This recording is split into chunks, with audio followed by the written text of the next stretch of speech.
everyone, I'm Shareefa J and welcome to our Fireside chat with Dr. Alex George. Can we get a big round of applause? So we've got you here in the audience today, but we also have an audience at home watching. So hello to the audience. Welcome and thanks for joining us this evening. I'm really excited about this chat.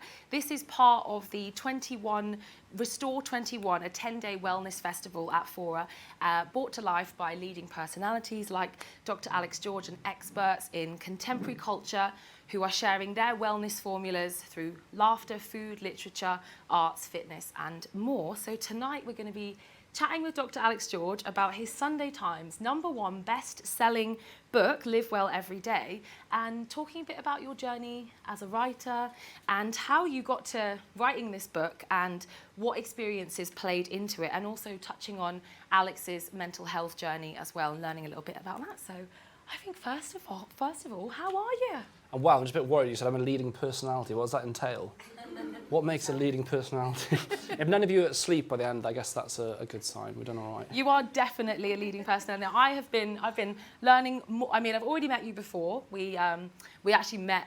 First time we met was at the. We had a romantic weekend away, didn't we? We did. We went. That is actually how it started. We went to a very fun and slightly boozy Fitbit retreat together, and that was when we first met. I don't know if I was so boozy on camera there, but it was funny because we got there and we both arrived, and there was some serious fitness people there. You know, looked very good looking. You know, very chiseled, and I was like, gosh, what's this weekend? And there we were. I think we did 5 sit-ups, and then we had a couple of pints, didn't we? 5 sit-ups, like 10 Prosecco. The problem wasn't the night; it was the next morning when they were up at 6 in the morning. They're like, "Get up, Alex!" Like, what do you mean it's 6? Like, right, we're doing our hit workout in the morning. So, but obviously I met you before, and so I already know all about you. But for everyone who's watching and everyone who doesn't know everything that Dr. Alex George gets up to, I'm going to do a little intro for you, if that's fine. So you're currently on tour at the moment. I'm going to ask you a little bit about that. But Dr. Alex George is a A&E doctor, a TV doctor, mental health ambassador for the government, author of New York Sunday Times. Sunday Times. Sunday Times. I was like, New York Times. Definitely I would say, a different let's not country. claim that one. Yeah, that would be lovely. I'll leave it like, oh, lovely. Yeah, we go. Sunday Times #1 bestseller, Live Well Every Day. You present on Lorraine as well, so you're always on the telly. And you also have a podcast called The Waiting Room. Yeah. So much stuff. I'm just going to ask, how are you? How are you feeling? You're on tour at the moment. What's this tour all about? Thank you. Well, first to clarify, TV doctor doesn't mean I can fix any of your TVs. So if you've got a problem with your Panasonic, take it elsewhere. I always think a TV doctor, what does that really mean? I don't really know. Hopefully speaking some kind of sense on the television. Yeah, I'm doing really well. Thank you. Yeah, it's been quite a run-around month. So children across the country have gone back to school, and it's been a time I've tried to really focus on going around the whole country to meet young people and hear about mental health. Because when I got appointed in the role as Youth Mental Health Ambassador, for me it was about giving young people a voice, listening to young people, so that we're taking what young people need to policymakers and decision makers and people who control the purse strings, are basically to make sure they're getting what they need. So it's been very important to me that we don't just hear the kind of London-centric voices all the time, because I think we do that a lot. We hear about the London kind of experience of things, and I wanted to go up to, we've been to Birmingham, Liverpool, Scotland, Wales a couple of times. Haven't made it to Northern Ireland yet, but we will do. And I think that's very important. We need to kind of hear from everyone, from every background. So the tour is for your role as the mental health ambassador to the government, is that right? Yeah, so basically, what I've tried to do is hear from young people, like, what are you experiencing? What it's been like in the pandemic? What is it like going back to school? What support do you think you need? What are you seeing, what you're experiencing? But also looking for solutions, because we all know there's an issue with mental health in this country. I think it's been put before that we're in a crisis, and I think that's probably quite accurate. The levels of self-harm, eating disorders, depression, anxiety is rising. It's beyond what many of the mental health services can cope with. A lot of the waiting times are so long. Actually, I think I was reading the other day that I think it was in Camden, just somewhere around there, that the average wait time to see mental health specialist for a child is about 260 days. Wow. Which is like most of a year. Which, if you think that person is maybe self-harming, they've got severe eating disorder, they're severely depressed, or even have suicidal ideation, 260 days is a very, very long time. 26 days is a long time. 2.6 days is a long time. And also, you work with young minds. And so you're very involved in working with mental health charities, and they are really picking up the slack, I think, for a lot of the NHS services, unfortunately. What are your thoughts on that? Do you think, what would we do without the charities that we're the We mental health wouldn't cope. charities? I mean, if it wasn't for the charities and what they did during the pandemic, I don't know what a lot of young people would have done. And a lot of volunteers as well. And like that's what's been incredible is going around the country. I've been visiting some youth hubs, so early support hubs basically. And a lot of these have been set up by individuals who've got lived experience, or maybe were working in the NHS and thought, let's think outside the box and see what we can do. And it's been amazing to see, and actually so many people have stepped up to the plate and gone over and above and beyond really what what someone would expect them to do to help other people, and that's what's been incredible. But we also need to see, of course, the funding and the catch up, I think, in terms of support for mental health, across the nation. I think that's what's really important. What would you say has been the biggest feedback that you've had from the young people on your tour? Have they given you any stories? Have they told you anything about what's been going on with them? Well, I think the biggest story I think we're seeing across the country is that early intervention is the way forward. I think, when you look at mental health support, like CAMS, so Child and Adolescent Mental Health Services, was designed for kind of 2 or 3% of the population. But we're seeing, 30, 40% of the youth needing some level, either high level or low level of mental health support. But this service was only designed for kind of really severe mental health issues, and this has basically led to so many people being referred, waiting a long time because of the waiting list, and then getting rejected. Like last year, I think it was 110,000 children were rejected from their referrals to CAMS in a year. 110,000-ish children, who were desperate, have waited all this time, got there and been told, sorry, you're not sick enough. So what does that do to that child? You've had the bravery to speak to a grown-up and talk to them and say, how are you feeling? You've gone to your GP or the school, you've then been referred, you've waited all that time and survived somehow, and then been told that you weren't sick enough. And so on the sharp end, that is obviously really, really horrible. But I think the other kind of view of it to take is that actually if we can prevent people from getting so unwell that they need to kind of be referred, then clearly that is a positive thing. And I think that's why early intervention is key. I think if you get in early when problems are small, them becoming big problems. Do you think that's stuff that people can just be doing at home? Like tangible, easy, simple, small steps, like, and it probably sounds a bit silly, but moving enough and drinking enough water, are those things is that what you mean by early intervention? Well, I think if we step back for a second, what is mental health? I think mental health is a whole spectrum. So you've got one end, you've got the sharp end, you've got severe mental illness, which requires maybe support from tertiary services, mental health support from specialists. Then you've got perfect mental health at this end of the spectrum, which very few, if anyone, actually attains. And most of us sit kind of somewhere like here.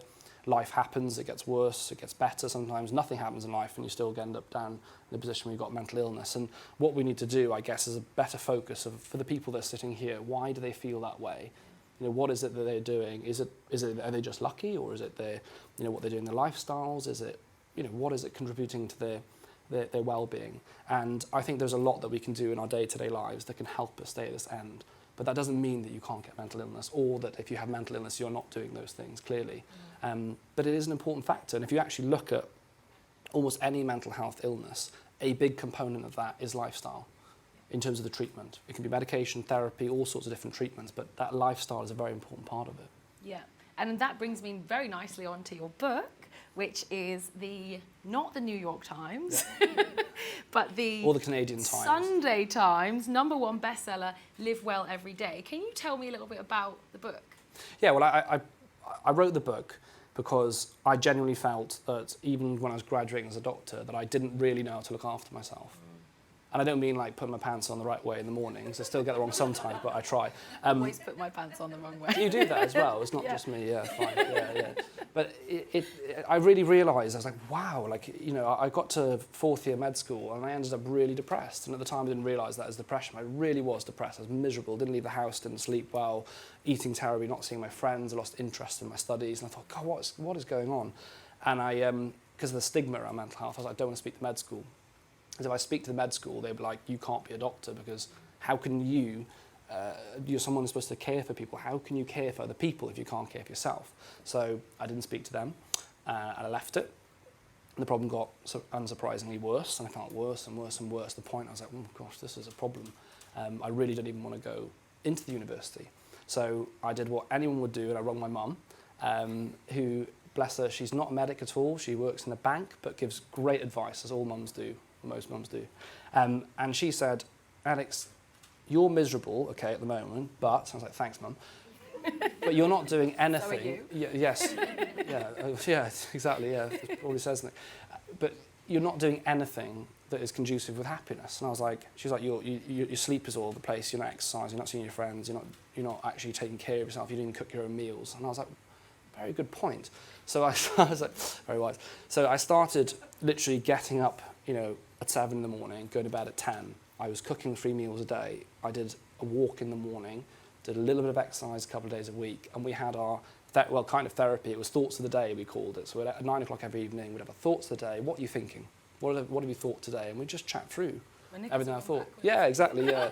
Well, to start with, yeah, Calvins are inside out, yeah. And we just, I do wear them the right way around, I promise.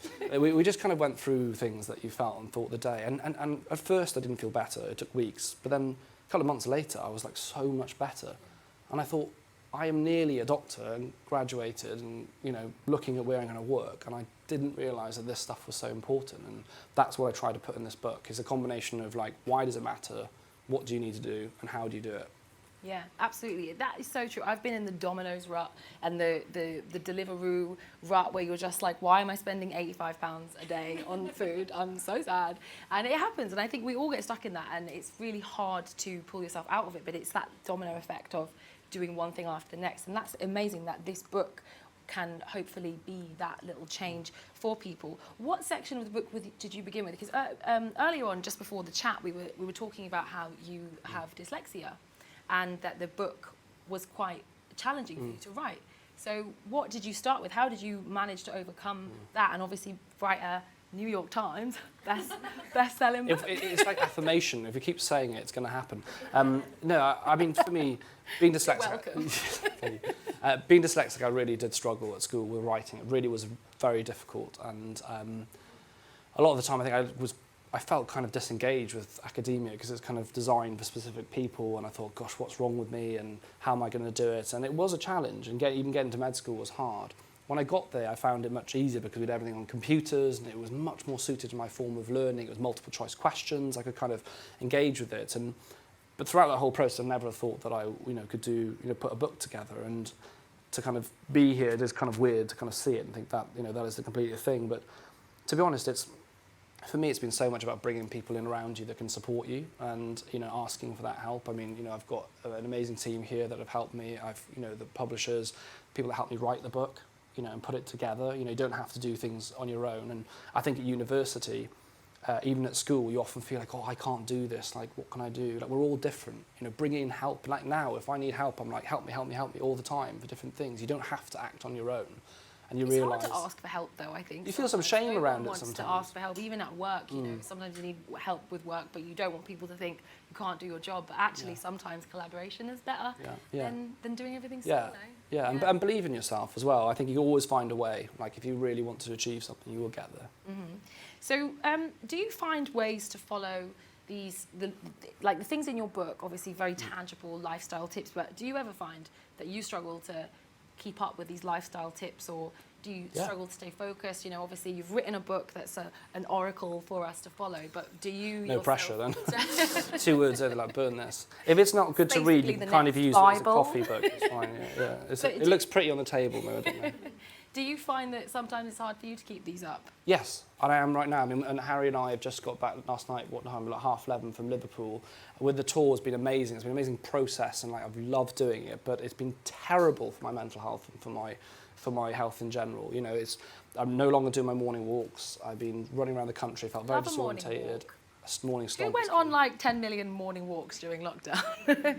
Yes, literally. I didn't realise walking was so fun until we got locked in our houses. I was like, this is great. There's something about going out for a stomp. And stomping, by the way, stomping is walking with purpose. And that, and that purpose is get out and just let it all out, That feeling, have you done that? No, how does it go? It's just like particular. You have got to have your boxes on the right way around. Yeah. You go out and it's key to that part. Get these on the right way round. Okay. Yeah. We've gone off tangent here, but the point is, at the moment, I think I found it very difficult because life happens, and sometimes you move to a new city, you start a new job, and you find it very hard to do all the things that help. And you kind of got to go, that's okay. There's no point beating myself up about it that I haven't stuck to the things I've written in the book. You know, I've written this stuff and I should be doing it all the time. Life happens. And I think it's about taking a bit of a step back and a pause and going, you know, why has this happened? Why am I off track? What can I do to get back on track? Well, I know that the tour is ending very soon. There's light at the end of the tunnel in that sense, and I can get back into my routine. It's the same with exercise. We often punish ourselves for some reason. If you fall out of the gym for a couple of months, go, oh, it's all wasted, it's ruined. It's not. The benefits your mind and your body had during the time that you were sticking to that are amazing, and sometimes you just needed that break. It's fine to have a rest and a break. I ran the London Marathon a couple of weeks ago, and this talk is about me now. So I ran and I didn't do it in the time that I wanted to do it in, and I was really disappointed in myself because I was like, I don't want to let down the curvy community. I wouldn't have done it at all, so don't worry. But I really beat myself up. I was like, why am I didn't do it in the time I wanted. Everyone's like, but you ran a marathon. I'm like, yeah, but not well. They're like, yeah, but you finished it and you're still here. Yeah. And I think there's a big part of us just being a bit more forgiving towards ourselves. I think we have, who are we trying to, where do these expectations come from? Who are we trying to be? You know, I wasn't trying to be an athlete or anything. I was just trying to run a marathon. But for some reason, I felt like I'd let myself down. And, you know, I think that being hard on yourself, how can we be a little bit more forgiving on ourselves? It's interesting, isn't it? Listen to you say that. We'll always be our own harshest critic. Yeah. You'll almost never find someone that's going to be rude, unless it's Piers Morgan, be ruder to you than yourself, because we're so hard on ourselves all the time. And it's such a weird thing, because like first of all, you've got to live yourself in your own mind. And secondly, you know, how can you go out there in the world and expect, you know, other people to love you and find happiness out in the world if you're going to be so hard on yourself? And you know, one of the things I've tried to do is genuinely to even, you know, little things, just say, I'm going to celebrate this victory, and I call it celebrating the little victories in each day. You know, it might sound silly, but I don't know, I managed to, you know, pay the direct debit I need to do on the flat today, or you know, it might be, you know, ticking something off your list, but like celebrate little things, because otherwise you find it so easy to put yourself down all day, and it's terrible. Yeah, absolutely. And what would be your top suggestions for those people who are going on the self-care journey? I think sometimes health and being that best version of yourself can feel so overwhelming. And some people might not even want to pick up a wellness or health book because they think, oh, I'm just never going to do it, or it's just not me. But what would be your kind of top tip for anyone who's going on that journey? I think the most important thing is to kind of reflect and just look at your life and think, you know, what are the things that are conducive with being happy and the things that actually, you know, make sense. Like when I talk about, you know, my mum and the time that I was in, you know, university, you know, the sleep and all that stuff, it was easy to kind of look at it and go, well, actually, that probably isn't that good, and that's not very helpful. And some ways you can do it is have, you know, if you get a piece of paper, line in the middle and say, you know, what is good for my health and happiness, what is bad for my health and happiness, and literally write down all the things in your life that you think that probably sit in either camp of the, you know, the paper. And I think in reality, you can't get rid of all the stress or all the bad things. You know, we've all got to work. There's things that are stressful about our lives, and that's part of it. But you want to have that good balance between things that maybe aren't as helpful and things that, you know, are good for our health. And, you know, little things do matter. And I think that's the biggest thing that I've learned and tried to get across in the book. It's not the overarching massive changes. It's doing consistently doing small things each day and every day that help your health. I mean, take, for example, walking. I mean, people think, gosh, this guy is obsessed with stomping. I am, and it is important. I'm obsessed. I really want to see this stomping. I'm like Forrest Gump. I just don't really stop. Put it on your Instagram. I live in Clapham so Common. I'm just doing like circles. They all think I'm like, what's wrong with this guy there? But it really helps me, and they are the little things that I do. Like, I know that going on a walk is great to start my day. It clears my mind, and it gets me in the right headspace to deal with challenges. So work out what is in your toolkit, what is in your mental health toolkit, your well-being toolkit that helps you, and build those things up. And do a little less of the things that affect you negatively. Yeah, that's amazing advice. And I want to talk a little bit about the pandemic, because I know you were obviously working in the A&E in the height of pandemic, and I'm going to move on to that in a minute. But your book was released during COVID-19 pandemic. Do you think it made a difference to people buying the book? Do you think it played into it being New York Times, Sunday Times bestseller? I think, you know, during the pandemic, I think all of us have kind of stopped and had to kind of reflect on our lives. We've all had these like moments of like, what am I doing? Where, you know, am I happy where I live? Like, is this how I want to spend my time? It's been a real shock for everyone, right? And I think in terms of your health, but also your general life.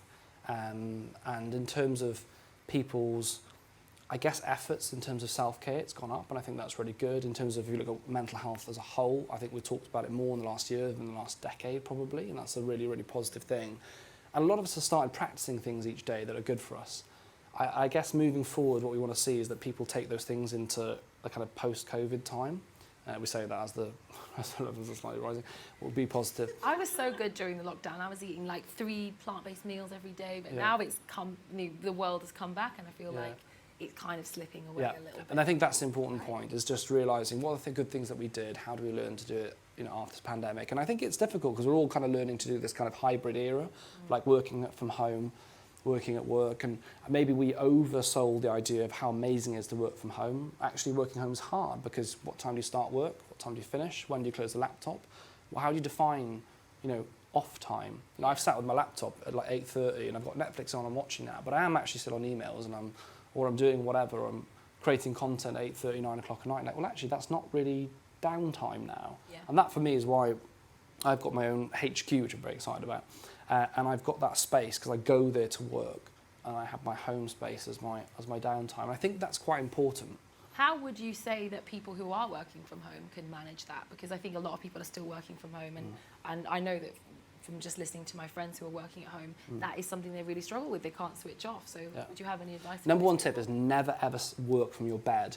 I know. It's like, so it's really interesting. Working from your bed is probably one of the worst things you can do for your sleep, because your brain is obviously quite clever, or most of ours are relatively clever, and we can know a space and know this is somewhere that I sleep and I rest and I go to sleep. If you start working in that space, it finds it hard to draw like a line between this is my rest space and this is my awake space, and where I'm going to be working. And I think going a step further, I think separating your workspace within your flat is important, or house. I haven't got a very big space that I'm living in, so my couch and all that is chilling out. My desk area is kind of like my kitchen worktop, and that's where I work. And I think having that distinction is very important. It's easy now that when I got a HQ, but when you're working from home, create that distinction.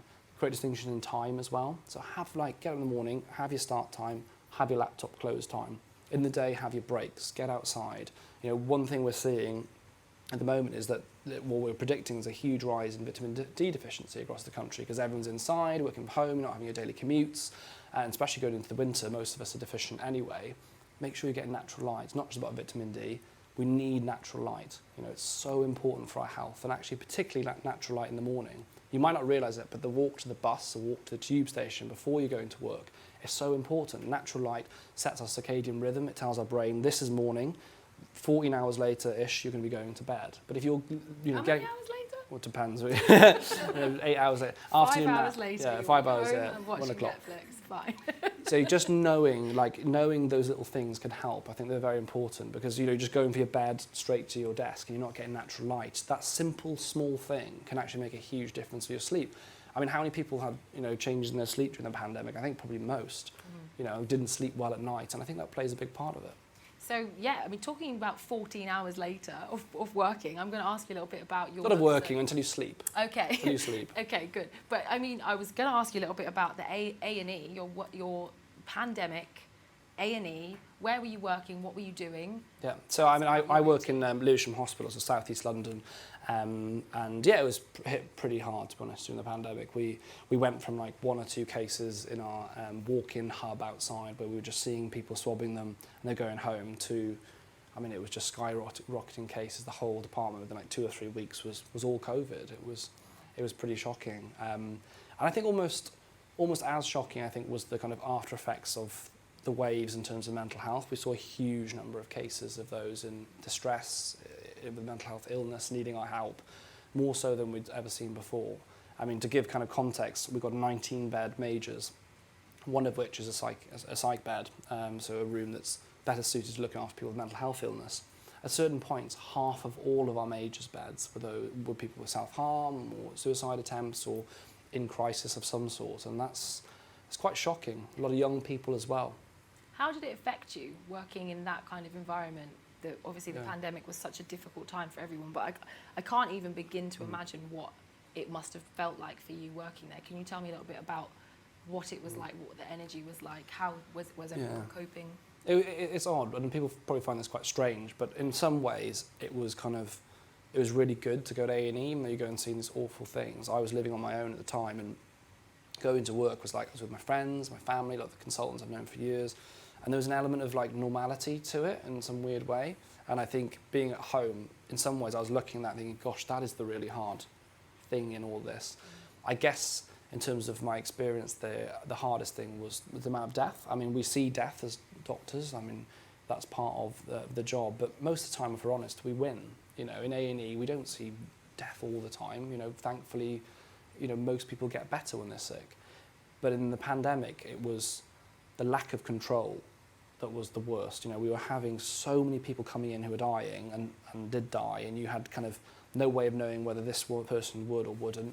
You'd have a 25-year-old come in who was perfectly well and just like absolutely fine, send them home. Then the other 25-year-old, who's very similar in all kind of ways, ends up in an ITU bed. You know, that's very frightening, you know, and all the stuff kind of goes out the window that you've learned. And I think that was very hard. You know, the amount of death was very hard. Was it frustrating? Because I remember, you know, I was in full lockdown, living alone in the pandemic, and lived my life through social media. I don't know if anyone else did, but my, you know, social media was my vessel to the outside world. And there were so many people saying, you know, also hello, so many people saying, oh, COVID doesn't exist, and it's this big lie, and don't stay. Well, people were going to. It really annoyed me that people were going to. They were going to empty like pharmacists, outpatient pharmacy areas and waiting areas in the hospital and taking pictures saying, "See, it's empty." It's like, yeah, because everyone's in like A&E or ITU like treating people. It's empty because we're not running outpatient areas because there are so many people in the hospital. There is no space. Yeah. I mean, there were points in time.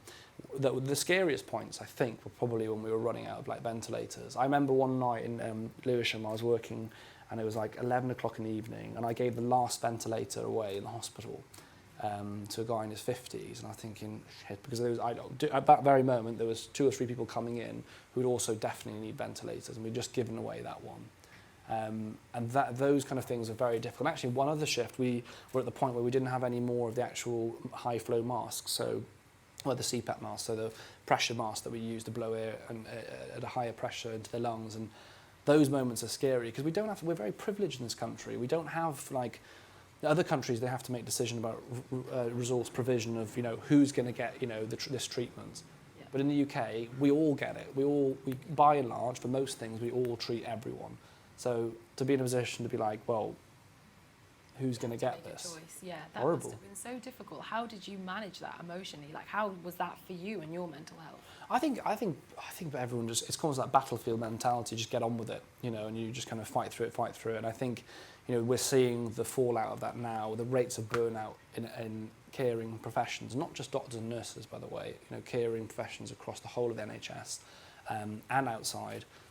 The levels of burnout are just going through the roof, and the kind of depression, anxiety levels are going, you know, skyrocketing. I did a talk with the Association of Surgeons, I think it was a couple of months ago now, and they surveyed all their surgeons and found that 80% of them were either burnt out, anxious, or depressed. Wow. 80%. I mean, that's pretty scary. That's pretty scary. You know, what's going to happen? You know, to these people, are they going to stay in the profession? Is it going to get worse? Then get better? I think it's quite a scary time. And if you then look at our mental health services, which we know are quite severely underfunded and we don't have, then where do those people turn for support? So it's very bit of a vicious cycle, isn't it?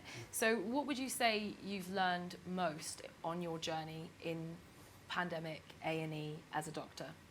What have I learned the most? That's a good question. I think the thing I learned the most is that even when times are tough, we get through it. I think we can be very negative about certain things that have happened during the pandemic, but there was a real moments of kindness and people doing things for other people that they would never have done, especially in London where people, you don't even know your neighbour, people were genuinely kind, and I think that was something I hope that we can maybe bring forward. Although if you look on Twitter sometimes you think there is no kindness in the world. That is my best tip. I didn't write in the book actually, delete Twitter, that's what I did recently. I didn't put it in the book. There's my top tip. Can I amend the book? Delete Twitter. And it was the best thing I've ever done. You for my deleted mental WhatsApp? health. I deleted WhatsApp, and people every week someone's like, "I'm just gonna WhatsApp you this location." I'm like, "Don't you dare!" Yeah. Because it's just, I feel like, why are we blending work and personal life together? It's like there's a double tick, red receipts. You know, like, is he gonna call me? Yeah. You know, there's too much of that. So I feel like WhatsApp, that was my boundary, and it's the best thing I've ever done. Yeah, I think that, you know, in terms of the kindness from the work element, I think from my own experience personally, I think it's been about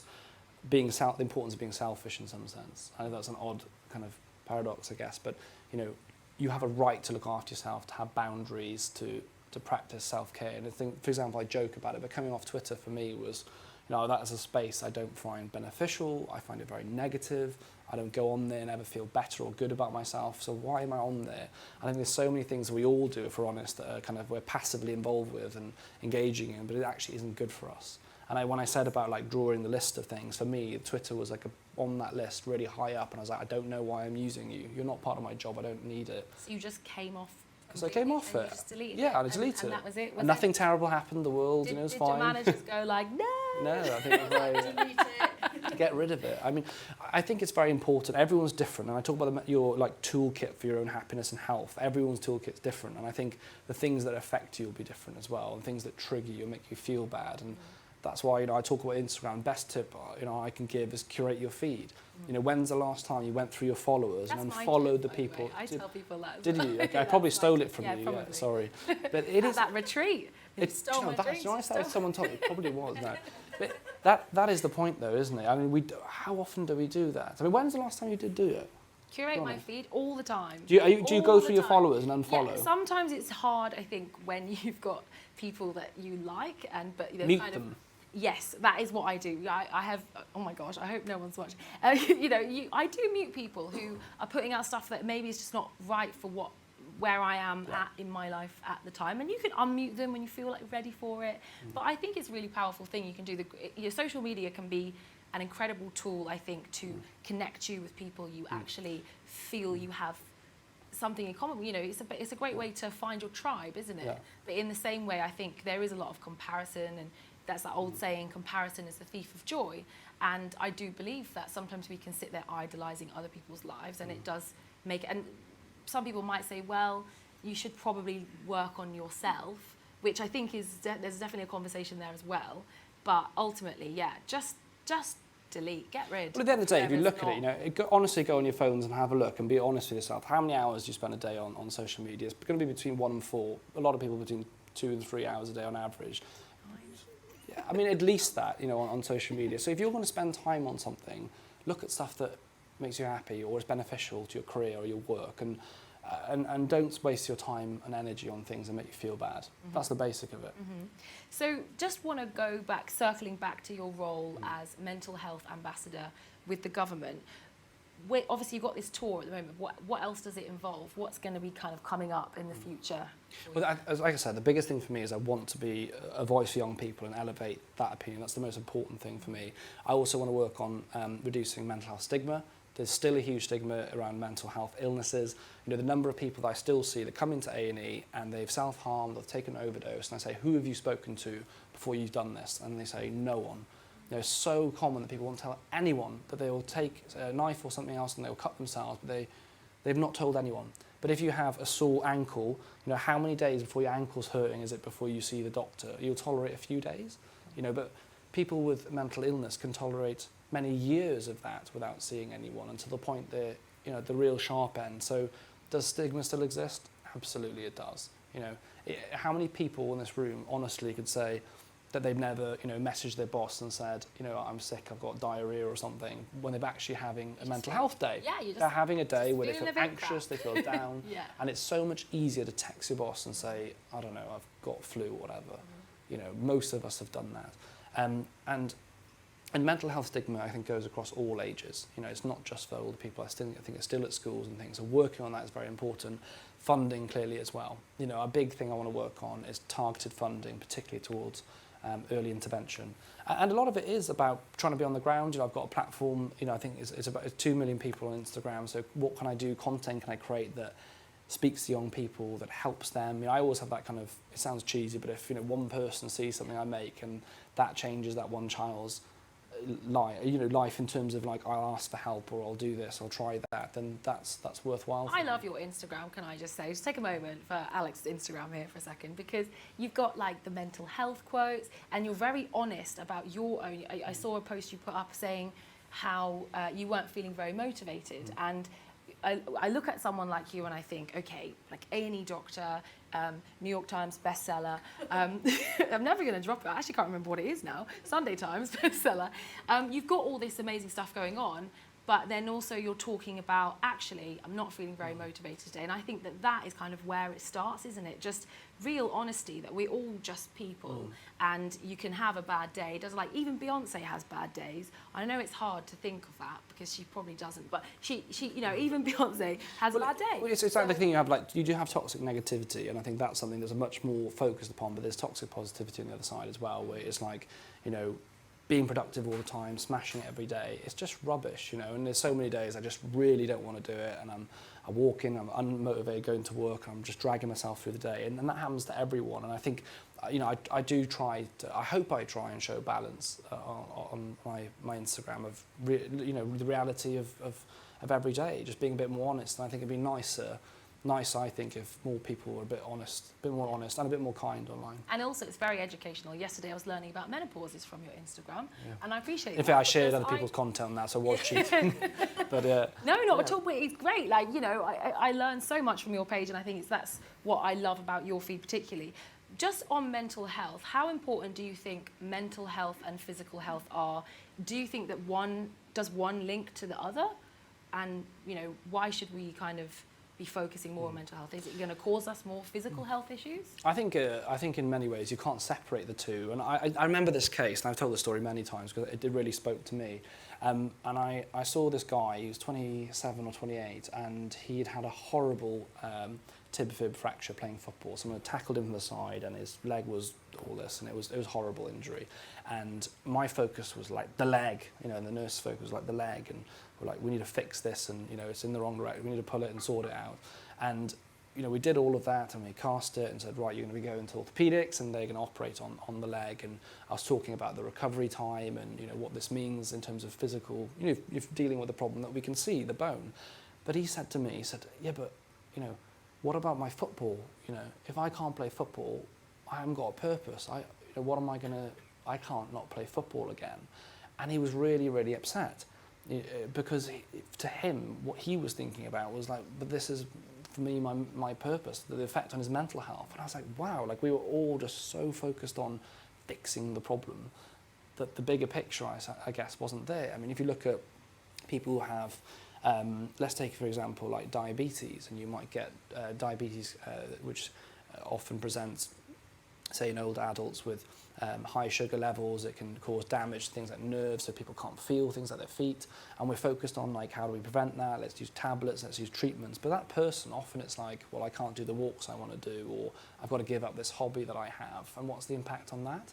I think for far too long, medicine has been really focused on the illness that we see and fixing that illness, but it's the effect of everything else and the rest of their lives, I think, which is the bigger picture.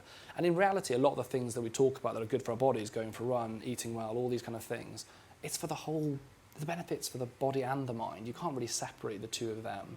And I think thinking of it in that way is a healthier attitude to overall health as well. So when you're going to the gym, it's like, I'm doing this to feel good for my body, for my heart, but also, you know, for how I feel each day. And I think that intrinsic, I guess more of an intrinsic approach is better. So it's really important that we do destigmatize this. And what would you say to everyone watching? What could they do just in their everyday to help destigmatize mental health?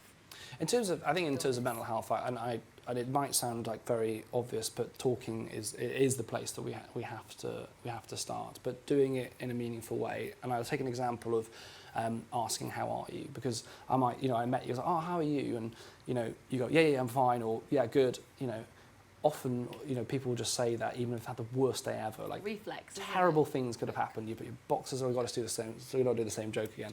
But, you know, something's really gone really badly in your day, and you feel really awful, but your reaction is like, yeah, I'm fine. Yeah. You know, that is like a really British thing to do for some reason. And we sometimes can feel that person isn't fine, you know, that energy, that gut feeling, and we often just don't say anything. Well, they said they're fine, I'm not going to push it. And a fantastic campaign by Time to Change was Ask Twice. So recognising off your instincts, this person behaving differently, they're not coming to drinks like they used to, or, you know, they're just not acting themselves, and asking again, like, you know, you seem today that you're not yourself. How are you? How are you honestly feeling? Is anything going on? how can I help you? And often giving that second invitation gives people the opportunity to actually say how they are. And most often people will open up. If they don't, and they don't want to talk, or they are genuinely fine, they're not going to bite your head off. Most people will be like, thanks for asking, but I'm doing all right. I think often the stigma not only affects the person that's suffering, but affects other people from actually helping them.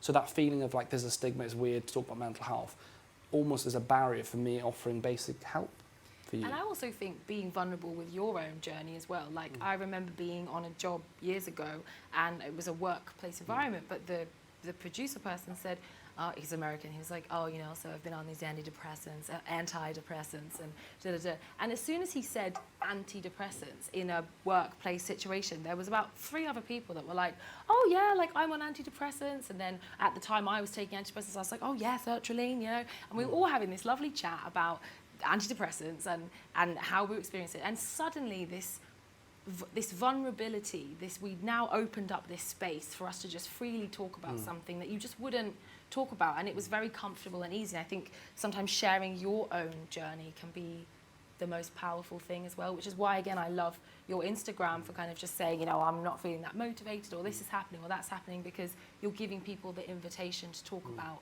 how they feel as well.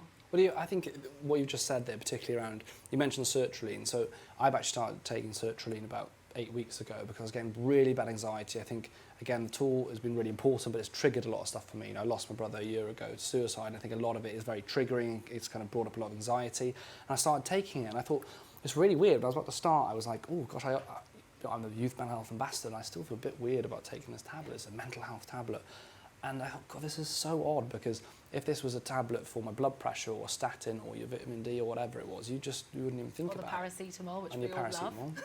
love. After Fitbit flipping weekend away. Yeah. So many paracetamols. You know, you feel though, I felt like, so, wow, this feels kind of weird. But then since I've started taking it, you know, it's odd. I've almost talked to other people, and they go, oh yeah, I'm on it as well. And you start chatting about it. It feels so much more normal. I'm like, actually, it's fine. I'm taking something which is basically an energy boost to my brain, helps reduce my anxiety, and I feel better for it. So the more we normalise not just illness, but health and looking after yourself, the better we'll get. And getting rid of things like you can sleep when you're dead, and you know, oh, I've worked so hard, and like kind of celebrating overworking, I think is important as well. And that's something amongst working culture. I think that is something we can really look at. And in the medical world, particularly, you know, when I was a junior doctor, I left at midnight every night, and I never left a ward round before whatever time. It's not something to celebrate. I think a change of attitude is a good thing in that space. Busy isn't always cool. Busy is stressful Busy sometimes. isn't always better. And I just want to touch on what you said a minute ago. You talk so openly on Instagram about loss and about grief. And I want to ask you a little bit about grief, because I think it's something that we don't really openly talk about. What was your experience of grief? Has it kind of surprised you? Has your responses from people online? Like, can you tell me a little bit about it? Yeah, I mean, I think grief is a very personal, individual thing, and I'm certain, in fact, I know that there are people in this room that have experienced grief. I think we all will at different times in our life, and it hits us in different ways. And you know, I've lost grandparents and stuff, but losing my brother was a very different experience for all sorts of reasons. And yeah, I found it very hard at first, completely lost. I didn't know what to do, didn't know how to look after myself at all, whether there'd be kind of a future after that. And that has been really tough. But one of the things that actually has got me through, which might sound funny really in some ways, but Instagram, social media, people reaching out and going, this is what I went through, or you know, I lost my brother, or just reaching out and providing support to you, it was incredible. I think I don't underestimate it. I think I had something like 1 or 2 million messages in the first kind of week or something after Cleo passed away. And so many of those messages genuinely really helped me feel like I'm not alone. My experience is unique, and what I've experienced, everyone's lives different, but that shared help was a huge help to me. And the other thing I really noted throughout my experience, particularly in the weeks and months afterwards, was the people around me that didn't ask what I needed, they just did it.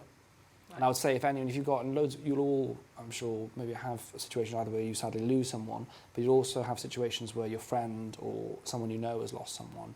Don't ask them, what, you know, if you need help, let me know. Ask them either what do you need, or just do it. You know, there was my mum's best friend when Cleo passed away, just came around every night with lasagna, chili, different food every night, and she just brought the food, and a different friend did a different thing, and it really, really helped, because you can't think what you need. When you're in that place, that abyss, almost like what I call it, you don't know what you need. Yeah. You know, you just need someone to sort it. I was going to bring up the thing about food. My friend who, she also said the same thing, you know, all you need sometimes is just someone to bring you like loads and loads of pre-cooked, home-cooked meals, because that's probably going to be something you're just not going to be thinking about. Do you think the conversation around grief is changing? You know, now with social media, we're a lot more open. Do you think people are starting to kind of be more honest and open about grief, and is that conversation changing? Yeah, and it sounds very depressing. Is it Monday or is it Tuesday? I'm losing the day of the week. But anyway, very early in the week, and we're talking about death, but it is a part of life. It is a part of our lives, and I do find it odd sometimes that in the continent in Europe, often people are much more open that it is part of that, a part of our lives. You know, sadly that is part of it. And I think in Britain we're very awkward around it a lot of the time. And we're afraid of it. We don't want to think about it, but. You know, there's two, what is it, my dad always says, there's two things that are certain in life. Was it taxes and death? I think there's those two things. And if the government has anything to do with it, it'll be more taxes. Not doing my taxes, I'll take the death. Yeah. So anytime. They'll catch me when I'm dead, yeah. But I think it's something we have to, I think we have to move forward. I think we have to change. And I think what the pandemic has done as well is, I think it's brought people's experiences often earlier. I mean, there's so many children I've actually met and spoken to. In fact, children I spoke to just yesterday, Liverpool, who have lost family during the pandemic for one reason or the other, either due to COVID or indirectly. And that impact, it can be massive. And the problem is, if we're all awkward about death and how to deal with grief, how are we going to expect young people to kind of deal with that and move through that or know what to do? Support people as well. If you don't want to talk about it, how can you support people? We only have a couple of minutes left, and we're going to do a little Q&A, but before then I want to ask you, because I know you recently launched Prescribed, which is I love that. Take it from death to bath bombs. Yeah, because I appreciate that. Let's drag it up from the thing. First of all, I want to ask, so Prescribed is your for now, it's lovely bath bombs, which I had the pleasure of trying. Thank you very much. Some lovely bath bombs, and it was born out of your love from getting in a lovely, fuzzy, pink bath at the end of your A&E shift. How do you know I like pink baths? Well, same about your underwear. I don't know. So, what made you want to start it? I mean, obviously, I think it was your long shifts at A&E that made you want to start it, or what made you kind of tell me about Prescribed? Well, in all seriousness, and I think sometimes good ideas often start from just your own passion for something, and I actually hated baths for many years, and then one of the nurses at my hospital said, Alex, you'll literally just run around and you're just, you know, such a frantic person, you need to just chill out a bit, and brought me in a bath bomb one day and said, just try it. And I thought, oh God, I don't know. And I thought, all right, I'll give this a go. Chucked the bath bomb in, and what's amazing about a bath is that you can't really go anywhere, can you? Like when you're in the bath, you're in it, really, aren't you? Until you get out. Depends what kind of person you are. You're in the bath. So many things you can do. I don't know what you do in the bath. I just get in it and sit there. But so you're in this bath, and you have to chill out for a bit. You know, you can be on your phone, whatever, but it's quite nice. Put some music on. Dim the lights, put a candle on, which I also love, and you just chill out. And I actually found it amazing for me, because when I get home from a shift or a busy day at work, my mind's going, I'm thinking about things, what I've got on the next day, what's Harry going to shout at me about for tomorrow, and I just need to just chill out. And it made a huge difference to me. And when I went about those little things each day, that is one of the things. Like tonight, surprise, surprise, I'll be in the bath to relax. And the idea of Prescribed was basically came from the point that, you know, a lot of the things I do is quite heavy and serious and stressful. And I wanted to do something really fun. I thought, let's start a bath bomb company. And because I really enjoyed testing them, it was a really great excuse just to do so many baths and just it was actually work, but I was like in the bath. It was brilliant, and it just grew. It's just grown from that. And it's kind of, you know, I think we've got 50,000 followers on Instagram. We've got advent calendars, we've got bombs, we've got candles launching, and other products. So yeah, it's kind of become a bit of a business, which is fun. Really, I can't wait to see what you've got coming up next. Any pets? Any like dog bath bombs? Well, do you know what? Funny enough, it was something like my dog Paddington like really loves like the smell of them and stuff. And I was thinking, gosh, maybe he would love to just like chuck him in there. I think he'd love it. I'll take my commission for that. I think doggy bath bombs would be brilliant, wouldn't it? We're going to move on to a Q&A in a minute, but I just want to ask what's next? What's on the horizon for you? I know you've got so much going. But what's kind of your next big project? I think for me, the biggest focus at the moment and what I really want to achieve is, and it's in line with what I'm saying about early intervention, is getting early support hubs in every community around the country. So places that young people can go, under 25s can walk in, get support, no waiting list, have a wraparound service which not just puts mental health in this clinical space, but has a relaxed place that people can go, engage in the way that they want to engage in mental health and get the support they need, because the evidence is there. Early intervention works. It prevents people getting into crisis mode, a time of crisis, and reduces pressure on the NHS. So that's my real focus in terms of funding. And Young Minds, which I obviously were supporting this event, working closely with them to try and do this.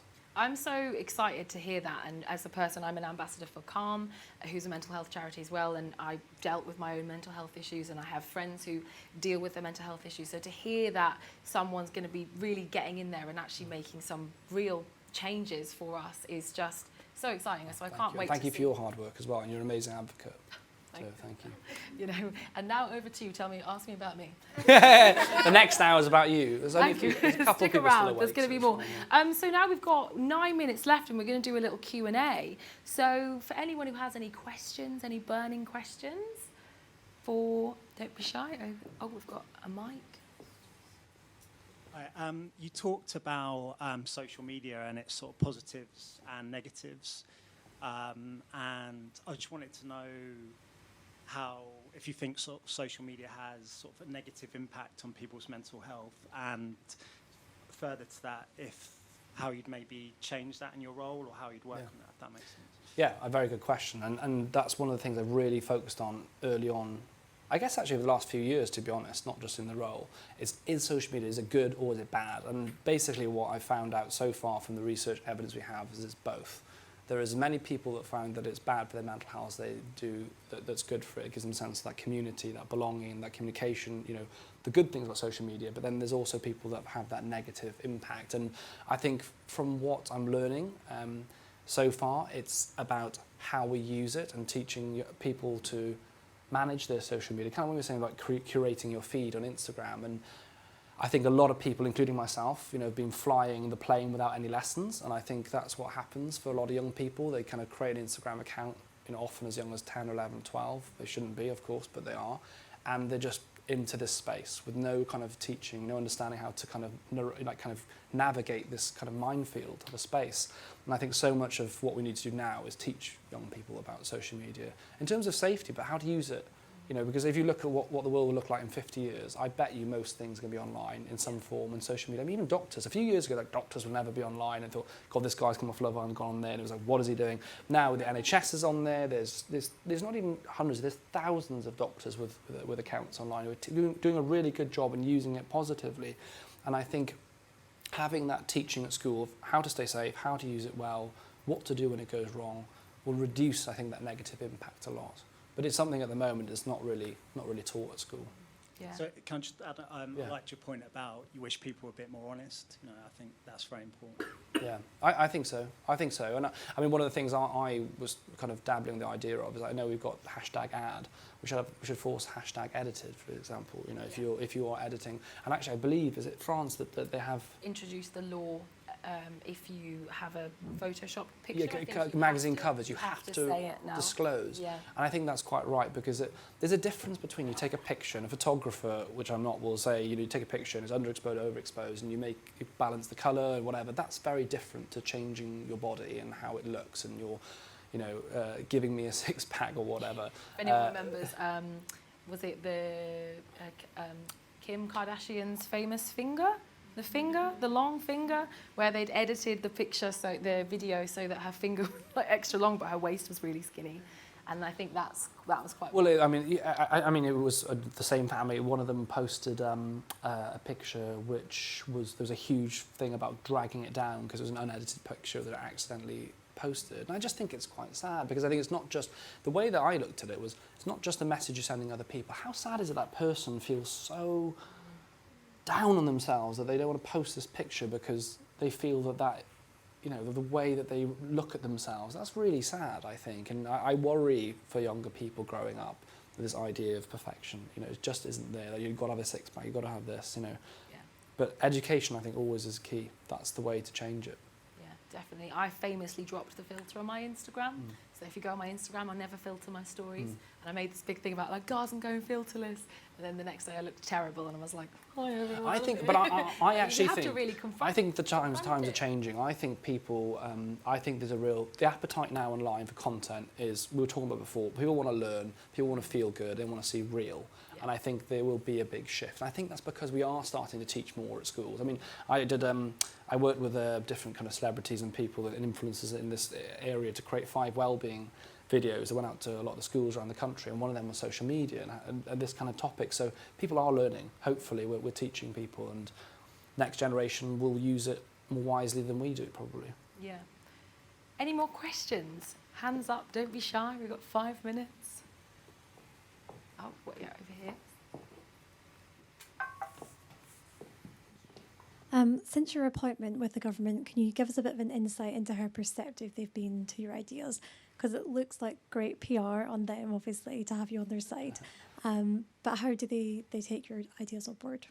Yeah, I mean, it's a difficult time to come and ask for money in the middle of a pandemic. It's difficult. But I mean, the first thing, one of the things when I came into this role is I wanted funding towards mental health support teams, because so essentially, you know, within schools there can be counsellors attached to that, but it's very sporadic around the country, and you don't really know what support you're going to have. And so this idea in the Green Paper several years ago was to have a support team of educational psychologists and experts in mental health support to work with clusters of schools, to go in when a school identifies a child that needs support, to go in and help them, you know, before waiting 6 months for CAMS or whatever. But it was going to take, I think, like 7 or 8 years to hit like even half the country. So one of the things I asked for when I was agreeing to do the role was to get more funding. So we got, I think, 80 million towards that. So they did put some money towards that, which I think sped up the process about 40%. And our hope is that they'll commit to that each year, which will basically mean in a couple of years all schools should have that kind of support. And yeah, we've got it in certain areas that I wanted to. There's certain packages that we got through. I think the biggest one that I want is the funding for these early support hubs. So I guess I'll probably answer your question better if they agree to fund the hubs. But yeah, it is difficult, and a lot of it is you're speaking to people that maybe haven't thought about mental health before. And I think there's a lot of kind of breaking down barriers. But you know, it's hard, because when I walked in the role, in all honesty, I was like, how the hell am I going to do this? Where do you bloody start? You know, how do you fix this problem? It's so big. And I know there's two things. Hopefully not ignorant or arrogant enough to think that I'm going to do it all. You know, that's why I'm targeting very specific things that might seem niche, but areas that I think that can actually maybe help a little bit. And if I start something and someone else comes in and hopefully does an even better job and a better job, then we'll get better and better. But it takes the whole country to kind of do it, I think, and a huge shift in attitude from everyone to do it. Definitely, yeah. Do we Thank you have, for the we question. have probably time for one more question? I think over here. Hi, I'm really interested to know where we'll be in sort of 10 years' time, where this is kind of going, and if you have any milestones or like checkpoints for that time frame. I know it's a tough one. I think there's real reason for optimism. I think particularly with the education front. So Wales have introduced their for-purpose approach now, which has started as of now, which basically takes mental health and well-being and puts it on the same level and same standing as maths and English and other subjects. That might sound like a small thing, but actually if you think about the fact that when, you know, Ofsted go into schools, or the Welsh equivalent go into schools, and they went to schools a few years ago, if you did one lecture a year that mentioned mental health, you tick the box, you've taught it, you've done it, it's right, it's done. And therefore when you come and assess a school, you know, and go, right, what are you doing? All the teachers, everyone naturally are going to worry about the things that are on that list. So what they've done is said, no, this is really, really important, and we want your curriculum to represent and reflect the fact that we see that as of equal importance. Scotland are doing something similar.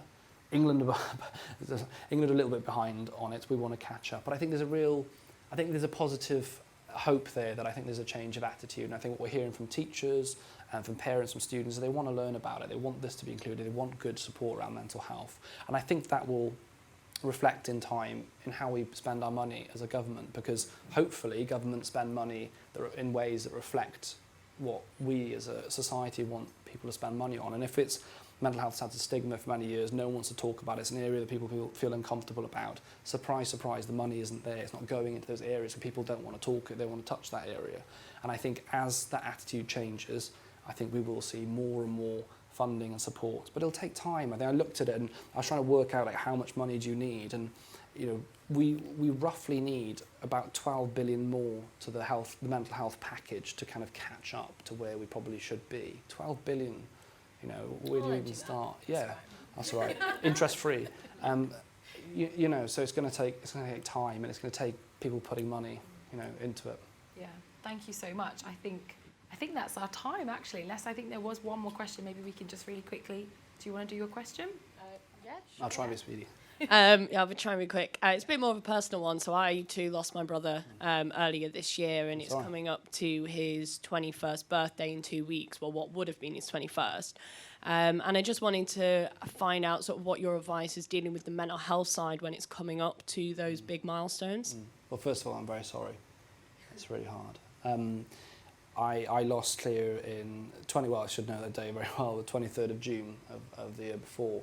And running up to it was weird. I didn't really, it was kind of like the elephant in the room coming up to that date. And I think it was only in the days afterwards I actually really felt the extent of that kind of hit, I think. And I almost, to be honest, have found that time harder than even, maybe apart from the first few weeks, apart from the start of it. And I think, I don't know. I mean, and I've asked people, other people, like, does it get easier? And I'm not sure that it does. I think you learn to cope with it better. And the one thing I would say, only kind of being a very short period of time after it's happened, the year anniversary has been for me, is give yourself that space and give yourself permission as well to grieve. You don't have to be fine. And I think sometimes there's this thing where, and actually funny enough, we talked about it, Carly and I were chatting, one of my managers, we almost feel like it's good that we're packaged and better a few months afterwards, and people's expectations are like, oh, they're fine now, they've got over it, the funeral's done, it's a couple of months, they're fine, back to work, they're on.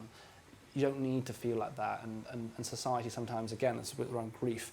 Grief is ongoing, you know, it's for your whole life. You grieve about someone forever, they're never not important. And so give yourself that permission, that time, tell people around you, actually, you know, this is a difficult time, you know, and this is what I want you to do to support, I want to talk about it, or I want space.